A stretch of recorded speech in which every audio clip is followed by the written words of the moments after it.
গাজীপুরের সাংবাদিক আসাদুজ্জামান তুহিন হত্যা মামলায় এখন পর্যন্ত 7 জনকে গ্রেপ্তার করেছে পুলিশ। এ নিয়ে আরও জানাতে যুক্ত হচ্ছেন আমাদের সহকর্মী এম নজরুল ইসলাম। আমরা তার কাছ থেকে এ বিষয়ে বিস্তারিত জানবার চেষ্টা করব। নজরুল, আপনি নিশ্চয়ই আমাকে শুনতে পাচ্ছেন?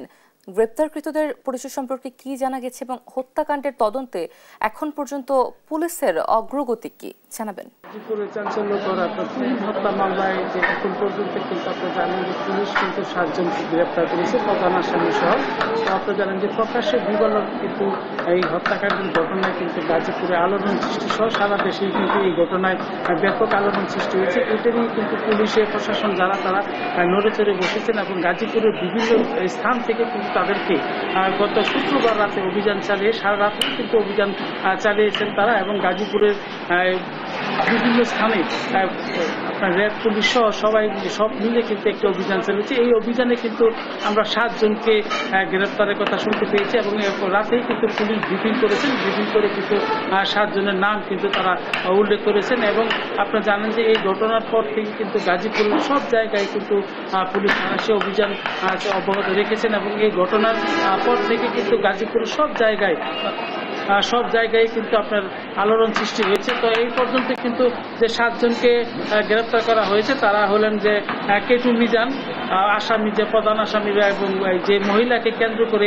ভিডিও ধারণ করা নিয়ে যে পরিস্থিতি সৃষ্টি হয়েছে সেই গোলাপি আক্তার, স্বাধীন, আলামিন এবং শাহজালাল, ফয়সাল হাসান ও সুমন, এই 7 জনকে কিন্তু পুলিশ জিজ্ঞাসাবাদ করছে। এছাড়া কিন্তু আজকে আবার আপনার 11টার দিকে কিন্তু র্যাবের একটি ব্রিফিং রয়েছে তাদের র্যাব ক্যাম্পে। এর জন্য কিন্তু প্রস্তুতি নেওয়া হয়েছে।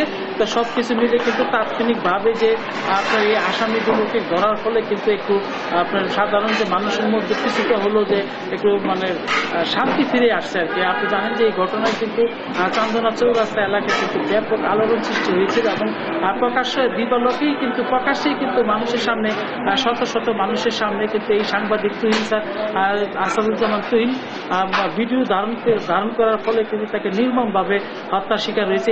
এই ঘটনা ঘিরে কিন্তু গাজীপুর এবং সারা বাংলাদেশের প্রতিটি জায়গায় কিন্তু আপনার মানববন্ধন, মিছিল, সমাবেশ হয়েছে। এছাড়াও কিন্তু গাজীপুর গতকালকে আমরা দেখেছি যে এনসিপি সহ নাগরিক অধিকার তারাও কিন্তু আসামিদের দ্রুত গ্রেপ্তারের ব্যাপারে তারাও কিন্তু পথসভা করেছেন এবং সমাবেশ মিছিল করেছেন এবং তাকে কিন্তু তুহিন স্যারের কিন্তু লাশ এখান থেকে কিন্তু এক দফা জানাজা শেষ করে তার গ্রামের বাড়ি ময়মনসিংহের ফুলবাড়িয়ায় পাঠানো হয়েছে। তো এই ছিল গাজীপুরের মানে আপনারা জানেন যে এই ঘটনার পর থেকে কিন্তু এখন পর্যন্ত কিন্তু থমথমে অবস্থা বিরাজ করছে গাজীপুরের সবগুলো এলাকায়। তো সবগুলোই কিন্তু মানে তারা কিন্তু টুকাই যারা আছে পথ শিশু এইরকমটাই কিন্তু পুলিশ প্রশাসনের পক্ষ থেকে জানানো হয়েছে। তবে তাকে যে সাংবাদিক যে তুহিন সে কিন্তু ভিডিও ধারণ করার ফলেই তার উপর নির্মমভাবে হত্যা করা হয়েছে তাকে। এই ঘটনায় কিন্তু সাধারণ মানুষ সহ সব শ্রেণী পেশার মানুষ কিন্তু রাস্তায় নেমেছিল।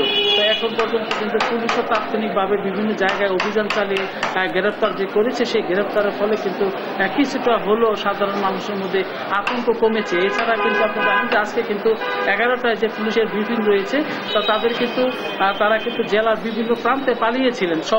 সবাইকে কিন্তু দূর দূরান্ত থেকে পুলিশ সারা রাত্র অভিযান চালিয়ে কিন্তু তারা অ্যারেস্ট করেছেন এবং জিজ্ঞাসাবাদের জন্য তাদের রাখা হয়েছে। তো সবকিছু মিলে এই ছিল গাজীপুরে যে সাংবাদিক তুহিন হত্যাকাণ্ডের ঘটনার সর্বশেষ।